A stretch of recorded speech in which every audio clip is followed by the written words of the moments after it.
Y bien, estamos ahora con Luis Iberico, que es congresista de la Alianza por el Gran Cambio y es miembro de la Comisión de Defensa, ¿no? Así es. Efectivamente. Y Carlos Tubino, que es también congresista de Fuerza 2011. ¿También miembro de la Comisión de Defensa o no? También, bueno, dos miembros de la Comisión de Defensa. Buenas noches, ¿cómo está? ¿Qué tal? Sí, Jaime, buenas noches. Bueno, comencemos brevemente con el tema de esta denuncia de Caleta sobre los chalecos. Chalecos sin placa de acero, en fin, no se les habría puesto una placa de acero. Y han sido retirados, me dicen que ya han sido retirados el día de hoy 1000 chalecos y según, digamos, la revista se pregunta si es que esto no habría sido causa de varias bajas y que de repente por un acto de corrupción se ha propiciado la muerte de varias personas, lo cual pues sería francamente imperdonable, ¿no es cierto? ¿Esto es así? ¿Qué información tiene? Bueno, para comenzar, la Comisión de Defensa ha nombrado un grupo que va a investigar en lo inmediato este tema tan sensible, sobre todo porque salta a la luz cuando se acaba de producir las bajas de estas personas. Claro. Se trata pues de chalecos especiales para resistir impactos de bala de fusiles, no de pistolas ni de revólveres, y por lo tanto tiene ese componente que es el que faltó. Ahora, a los chalecos, y en esto nos va a ilustrar más evidentemente el almirante Tubino, tienen usos para determinado tipo de tareas, ¿no? Yo también he tenido hasta la oportunidad de participar en muchas operaciones militares y dentro de la selva no se usan chalecos, ni siquiera los chalecos para las balas de pistola o de revólver, porque el chaleco resulta por el contrario contraproducente, dada la naturaleza de la selva, los desplazamientos. Pesa mucho, pues, ¿no? Pesa, dificulta los movimientos, pero para otros, y un calor insoportable. Ni cascos, ¿no? Eso se ve en la serie de combates, ¿no? Nosotros hasta ni carpas usábamos en las tareas que se hacían dentro de la selva. Más bien se usan para otro tipo de emplazamientos, ¿no? O sea que entonces la denuncia es un poco irrelevante, entonces. No, bueno, no es irrelevante si es que ha habido corrupción, obviamente. Porque, por ejemplo, yo me pregunto si la capitana que volaba en un avión, en un helicóptero, claro, aparentemente no estaba blindado para ese tipo de proyectiles, no hubiera sido mejor que se le provisionara de este tipo de chalecos, porque los terroristas cuando atacan helicópteros no atacan con pistola, pues. Sí. Usan fusiles y tienen armas mucho más pesadas todavía. Claro. Entonces, en esa situación sí puede uno utilizar el chaleco, e incluso en el helicóptero sucede que cuando no hay un blindaje bueno abajo, se utiliza debajo como cojín, ¿no? Para evitar las balas que entran desde las... Qué interesante. Así es. Y por supuesto también en puesto de vigilancia, bases contrasubversivas, porque los terroristas tienen francotiradores, pues. Claro. Y también ha sucedido muchas veces que soldados han muerto estando vigilando en su puesto contrasubversivo y han recibido desde el monte pues el impacto de los disparos de los francotiradores, y en una situación así me parece que sí se podría hacer perfectamente un chaleco para balas de no para el desplazamiento, pero sí para posiciones estáticas, digamos. Así es. Algo... Sí, yo podría añadir lo que ha dicho Lucho Iberico, y puedo decir lo siguiente. Los chalecos tienen diferentes categorías. 1, 2, 3A son chalecos que pueden ayudar en caso de tiros de armas cortas. Y estamos hablando de este caso. Eran chalecos 3A. Entonces, o sea que no resisten un tiro de fusil, no.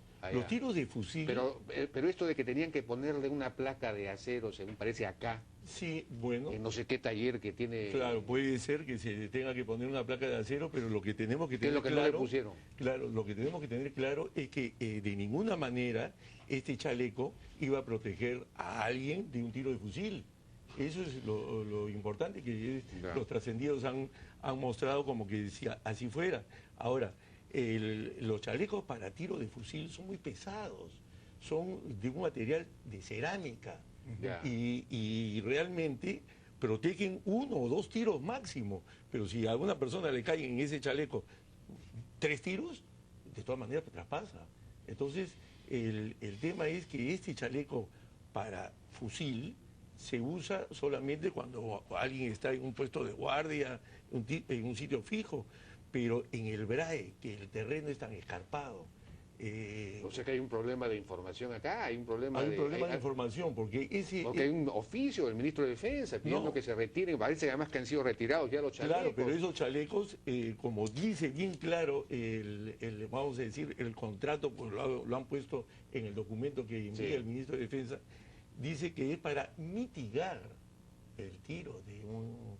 Mitigar, no es para pararlo de proteger pecho, ¿no? totalmente a Bueno, la ya persona sé, de un tiro de fusil. pero se supone que debían ponerle una placa de acero en un taller de la Fuerza Armada acá en el Callao, no sé, no recuerdo Pero cómo se con llama. placa, así le hubiera, vamos a asumir con la placa, es 3A. Y 3A solamente sirve para Bueno. armas cortas. Bueno, hay que precisar entonces exactamente la gravedad de este asunto, pero de todos modos, si es que hay corrupción, pues sería pues gravísimo, ¿no? Bueno, la operación misma, da la impresión de que está, por todas las informaciones que ya han salido, la propia, digamos, información que dieron los periodistas y todo lo demás, que ellos pudieron llegar y hablar con Gabriel antes que la Fuerza Armada, lo que está saliendo en Caretas, los informes de reporteros, que hay falencias terribles, ¿no? Bueno, hay 6 muertos, 10 heridos, cuando menos. Es como si hubiesen caído en una trampa los militares, es como si efectivamente pues los senderistas hubiesen programado este secuestro para que la Fuerza Armada acudiera a perseguirlos y entonces pachamanquearse de alguna forma. Es una cosa... la operación ha sido muy mal llevada, da la impresión de que no se sabe, de que hay incompetencia o hay falta de recursos. ¿Qué está pasando acá? Acá tenemos que hacer una reflexión con relación a todo este tema. Y lo primero que tenemos que ver es que estos elementos terroristas están aplicando tácticas militares maoístas. ¿A qué me quiero referir con esto? Ellos en los últimos asesinatos que han tenido a oficiales jóvenes del ejército, ellos han disparado solamente al jefe de la patrulla, no al resto de efectivos, soldados en este caso. Entonces, buscan las debilidades que pueda tener uno y por otro lado tratan de canalizar con una organización que tienen, que eso es lo que tenemos que entender bien. O sea, acá hay una fuerza principal, que son más o menos 400, 500 hombres armados, pero también hay civiles que los apoyan, que es la fuerza base. Ellos han organizado una fuerza base que le da información y que le da apoyo logístico. Y también una fuerza local, así le llaman ellos, que es la reserva, que también lo usan esos civiles cuando se va a hacer una emboscada en un determinado lugar y lo convocan. Entonces, por ejemplo, en este caso que escuchaba lo que el periodista estuvo explicando, ellos llegaron a una población y ahí alguien los canalizó más o menos hacia el lugar donde no solamente estaba el helicóptero, sino estos elementos. Entonces, seguramente entre ellos había alguien de la fuerza base. Eso es lo que yo le sugerí, ¿no? Claro, alguien de la fuerza base que está trabajando con ellos, es parte de la organización. Entonces, tenemos que tener en cuenta eso. O sea, acá no solamente se está enfrentando a unas columnas, sino a un sector de la población que está organizada por ellos. Y eso es lo que tenemos que hacer frente. Pero la información que da IDL Reporteros, este segundo helicóptero que baja, no sé si para recoger a la patrulla anterior, en fin, o para verlo, el helicóptero que se había caído, y donde se descuelgan, se llegan a descolgar tres policías, ¿no es cierto? Y ante un disparo o disparos, el piloto se asusta de alguna forma y escapa, y deja a los 3 policías abandonados. Y este helicóptero no tenía además cobertura, no tenía un helicóptero que hiciera sombría, como se dice en este lenguaje que estamos aprendiendo todos. Si alguien que le hiciera cobertura y lo defendiera, estaba solo. Y nunca regresó además para recoger a los 3 policías. Es decir, un concumbro de errores, de cosas casi de principiante. ¿Cómo pueden ocurrir esas cosas? Es algo que francamente no termino de comprender, porque primero que hemos tenido una experiencia de combate contra Sendero de muchos años y se ha combatido en el BRAE. El ejército, la marina, la propia policía tienen una experiencia que parecería nos hemos olvidado. Cuando Sendero ataca, evidentemente lo tiene todo planificado, tanto el ataque como también el repliegue. Y a la hora del repliegue siempre coloca sus fuerzas de contención, porque saben que van a venir tras ellos. Daría la impresión, y lamentablemente los ministros no han informado muy a fondo este asunto, de que hay muchos temas de protocolo, hasta de doctrina, que se han quedado de lado, ¿no? Por ejemplo, cuando entra un helicóptero, siempre se tiene que tener mucha seguridad en torno a esta aeronave, porque es relativamente sencillo disparar contra ella, matar a sus tripulantes y hasta abatir la nave, ¿no? Claro. Yo lo que veía siempre era que se bombardeaba con rockets o se ametrallaba o incluso previamente entraban gente por tierra para hacer un perímetro de seguridad y pueda venir la nave con más elementos, evidentemente, o como tú bien lo has dicho, helicóptero de sombría. No sé qué ha sucedido ahí. Ahora, hay que ver fríamente la situación por la cual el helicóptero se levanta apenas recibe los disparos. Evidentemente tú no le puedes entregar toda la carne a los terroristas, primero porque llevas hombres dentro del helicóptero y segundo que para los terroristas es un botín fabuloso, porque además de los hombres están las armas. Claro. Recordemos que Sendero Luminoso en el Braille tiene cuanto Claro. menos 2 ametralladoras que usan los helicópteros Claro. de muy largo alcance, muy potentes, ¿no?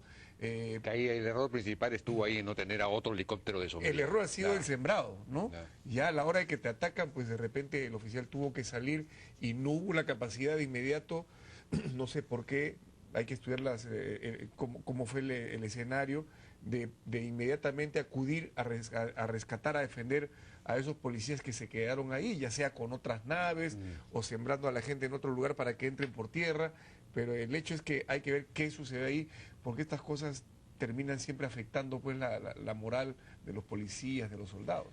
Y después hay el otro informe de esta patrulla o estas patrullas que regresan por el mismo lugar donde habían ido, creo, por la Claro, Rocha, es que- y ahí es donde vuelan y hay una gran cantidad de heridos y muertos. Claro, acá yo quisiera añadir que un helicóptero es un pato sentado, es un lapo fácil, como bien lo ha dicho Lucho. Entonces, hay procedimientos antes de que un helicóptero pueda descender en un lugar, sobre todo si es una zona donde por inteligencia se sabía que podían estar estos elementos terroristas. Entonces, acá o se ablanda primero esa zona con el fuego, o se ha enviado otras patrullas que han asegurado el lugar del aterrizaje. Perímetro. Claro. Entonces, esos son los procedimientos. Ahora, ¿qué hemos visto? Que este es un helicóptero policial que llega más o menos, parece que un poco sin mayor instrucción y entrenamiento, y por eso estamos diciendo. No, pero el segundo helicóptero, el que se escapa, me parece que es un MiG, MI, sí. Claro. un MI 17. MI-17, no es, Claro.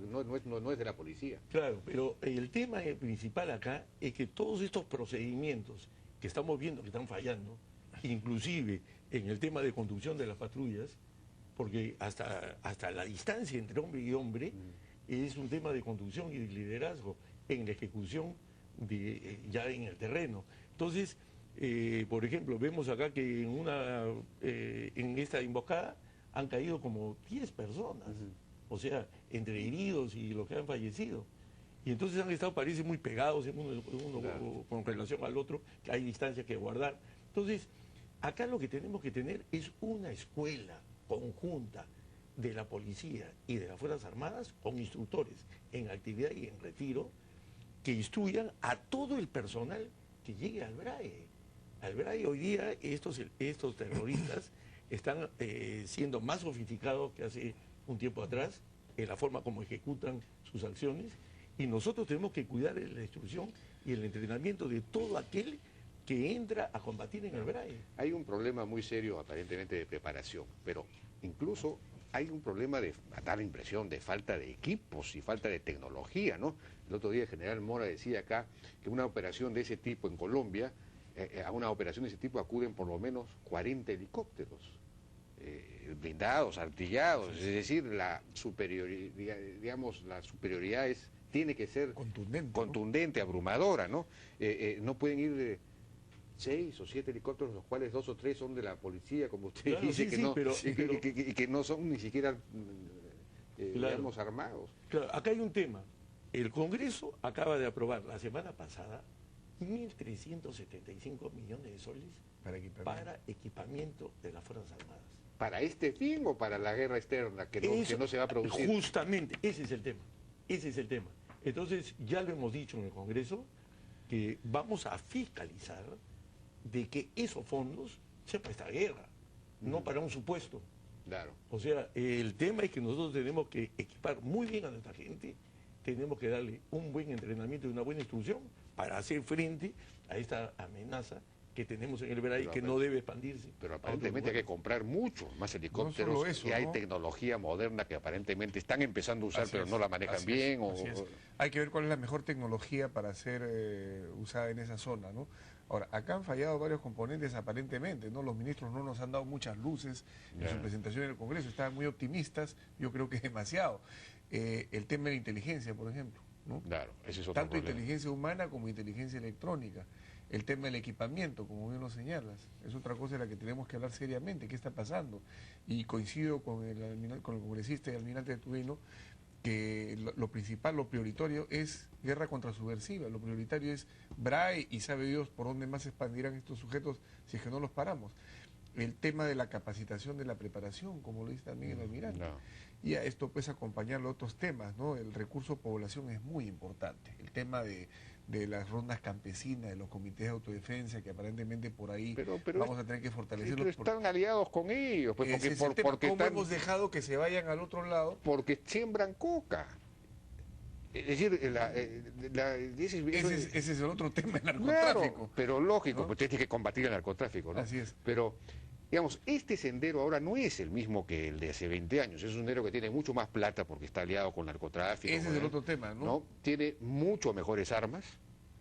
Hay ¿no? que caracterizar bien al enemigo, hay que conocer bien al enemigo, ¿no? Porque acá se nos pintó y tiene primero muy la buena relación con la población, es decir, tiene 3 características superiores al otro, es otro sendero. Y entonces las técnicas o las estrategias que se emplearon antes, como por ejemplo la alianza con las rondas, ya es casi impracticable, porque las rondas no.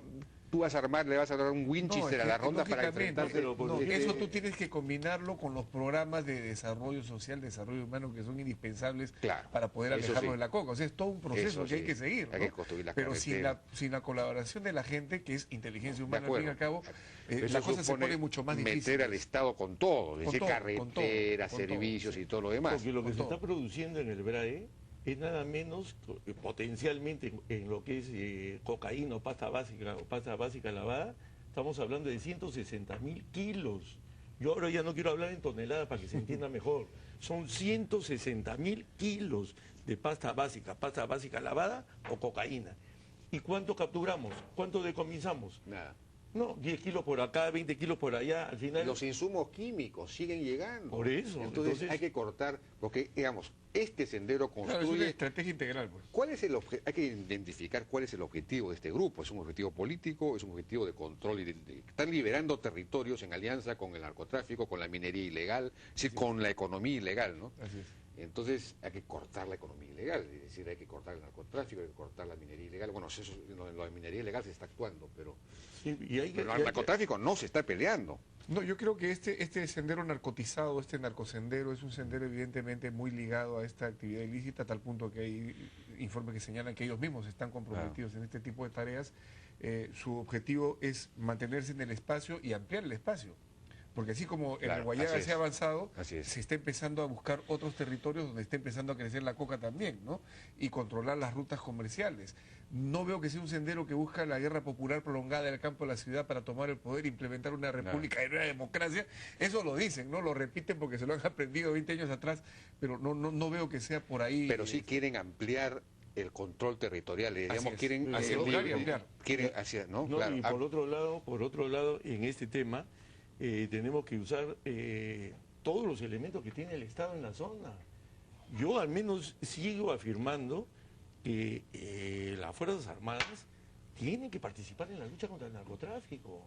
¿Por qué? Porque tenemos 28 bases en la zona, una sola base de la Dinandro, que es en Palmapampa, y en esta escuela que estamos planteando, donde deben haber instructores de la policía y de las Fuerzas Armadas, ahí se le tendría que dar pues instrucción a las Fuerzas Armadas también para poder actuar y hacer un acta para decomiso de pasta básica sin ningún problema.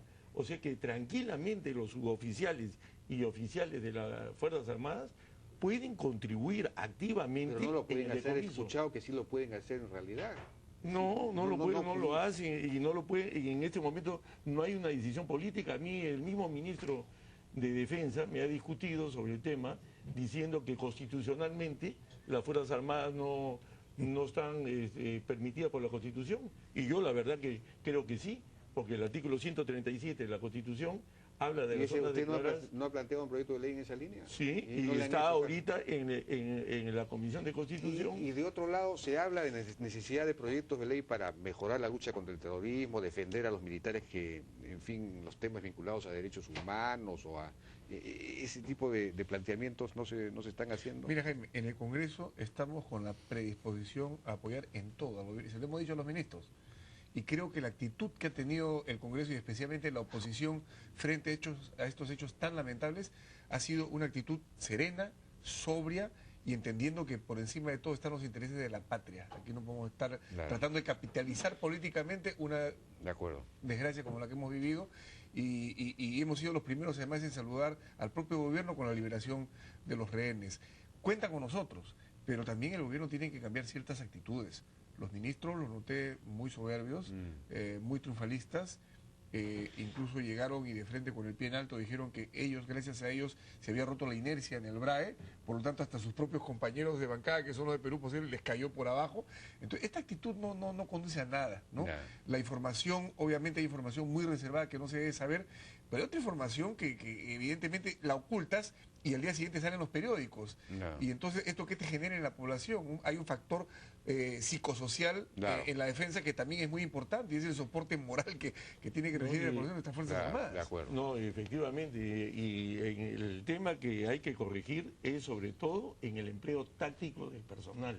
En el tema de inteligencia, tenemos que entender también que no estamos en el Guayaga, donde no vamos a infiltrar, es muy difícil infiltrar estas columnas, porque ellos preparan a sus combatientes desde niños, y entonces es un problema que hay que encararlo de acuerdo a lo que la situación demanda en el terreno. No habría que traer asistencia técnica colombiana, porque los colombianos han derrotado a las FARC, que eran mucho más peligrosas que este grupo, por lo menos mucho más grandes, más poderosas, pero era más o menos el mismo tipo de fenómeno. Entonces, que nos vengan a asesorar, porque este es un fenómeno distinto al sendero que tuvimos antes. Pero por supuesto. Y quizás una alianza más fuerte con Estados Unidos para que también un poco más de apoyo en equipo. Lo que pasa es que tenemos que construir una sustancial ventaja tecnológica y tenemos que tener, ya que la inteligencia humana no es confiable en la zona, tenemos que tener inteligencia técnica, pero una inteligencia que hay que montarla como corresponde para poder actuar en el terreno. Bueno, pues es un tema importante que se ha convertido en, digamos, en tema casi número uno de la agenda nacional en este momento a raíz de los últimos hechos, ¿no? De modo tal que la Comisión de Defensa me imagino que va a tener mucho trabajo en este tema. Así es, estamos seguros. Bien, entonces Luis Iberico y Carlos Turbino, muchas gracias por su participación en la Hora N. Vamos a una pausa, regresamos vía telefónica con el viceministro de Minas, el señor Chino, por el asunto del minero atrapado en una mina. Regresamos.